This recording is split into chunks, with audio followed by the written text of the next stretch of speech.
দেখে ছোট্ট ঘোড়াটি আবার সিটি বাজায়। এদিকে ওই দুটো ঘোড়া রাজার গাড়ি টানছিল। তখন সে ঘোড়া দুটি সিটি শুনে জনের কাছে ছুটে আসতে শুরু করে, যে কারণে রাজার গাড়িটা আটার বস্তার পরে পড়ে যায়, যার ফলে রাজার পুরো চেহারাটা মিস্টার বিনের মতো হয়ে যায়। কিন্তু রাজা প্রজাদের সামনে জনকে কিছুই বলে না, কারণ এতে জনের কোনো দোষ ছিল না। তারপর রাজা জনকে ঘোড়া দুটির দাম দিতে চায়, কিন্তু তখন মন্ত্রী রাজাকে বলে জনকে আমাদের সাথে কাজে রেখে দেন, যেন আমরা তার কাছ থেকে এই অপমানের বদলা নিতে পারি। এরপর রাজা জনকে এই ঘোড়া দুটি দেখাশোনার কাজেই রেখে দেয়। জনও এই কাজ করার জন্য রাজি হয়ে যায়। আস্তে আস্তে জনের ভালো পরিশ্রম ও বুদ্ধি দেখে সবাই জনকে ভালোবেসে ফেলে, যেটা দেখতে রাজার মোটেই ভালো লাগে না। তখন রাজার মন্ত্রী রাজাকে বলে জনকে এমন কোনো কাজ দিতে হবে যেটা সে করতেই পারবে না, আর এটার পরিবর্তে আমরা তাকে মেরে ফেলতে পারবো। আর সে বলে জনকে আপনি এই ফায়ার বার্ডটা আনতে বলুন। আজ পর্যন্ত এই ফায়ার বার্ডের কাছে কেউ পৌঁছাতে পারেনি, আর জনও এই ফায়ার বার্ডের কাছে পৌঁছাতে পারবে না এবং কোনোদিন এই ফায়ার বার্ড নিয়ে আসতেও পারবে না। আর না আনতে পারার কারণে তখন আমরা তাকে ফাঁসি দিয়ে দিব। মন্ত্রীর বুদ্ধি রাজার খুবই পছন্দ হয়। এরপর রাজা জনকে ফায়ার বার্ড আনতে বলে। জনও ফায়ার বার্ড আনার জন্য রাজি হয়ে যায়। তখন ছোট ঘোড়াটি জনকে বলে তোমার রাজি হওয়া একদমই উচিত হয়নি, কারণ ফায়ার বার্ড নিয়ে আসা এতটাও সহজ কাজ নয়।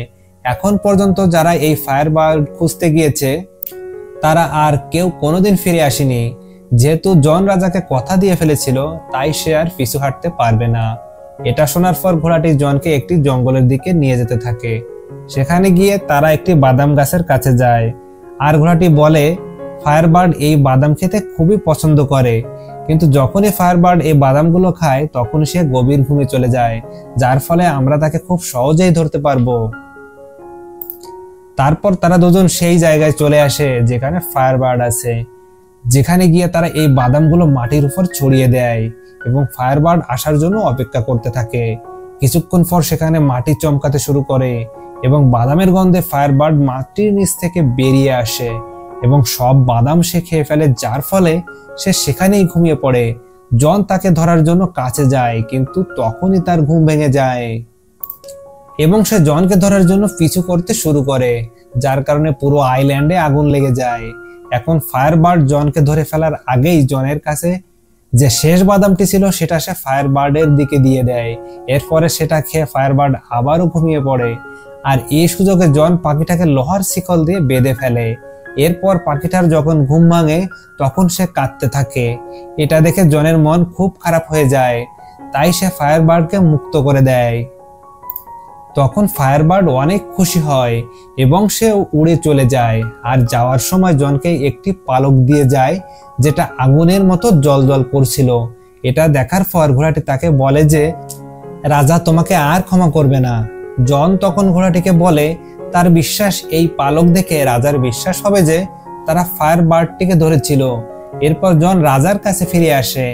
এখানে এসে তারা সমস্ত কাহিনী সবার সামনে রাজাকে বলতে থাকে, কিন্তু রাজা তার কোনো কথাই বিশ্বাস করে না। তখন জন রাজাকে ফায়ার বার্ডের পালক দেখায়, কিন্তু সেটা সে সময় আগুনের মতো জ্বলজ্বল করছিল না, যে জন্য রাজা বলে জনকে মৃত্যুদণ্ড দেওয়া হবে। তারপর জনকে ফাঁসি দেওয়ার জন্য সবাই প্রস্তুত হয়ে যায়, আর তখনই জনকে বাঁচানোর জন্য সেখানে ফায়ার বার্ড চলে আসে। আর সেখানে থাকা লোকজন ফায়ার বার্ডকে দেখে অনেক খুশি হয়ে যায় এবং তারা জনের কথাও বিশ্বাস করে নেয়। তাই রাজা তাকে আর শাস্তি দিতে পারে না। সে না চাইতেও জনকে প্রমোশন করতে বাধ্য হন, আর এই ঘটনাটি রাজাকে আরো বেশি রাগী করে তোলে। তাই সে মনে মনে ঠিক করে নেয় যে কোনো উপায়ে জনকে হত্যা করতেই হবে।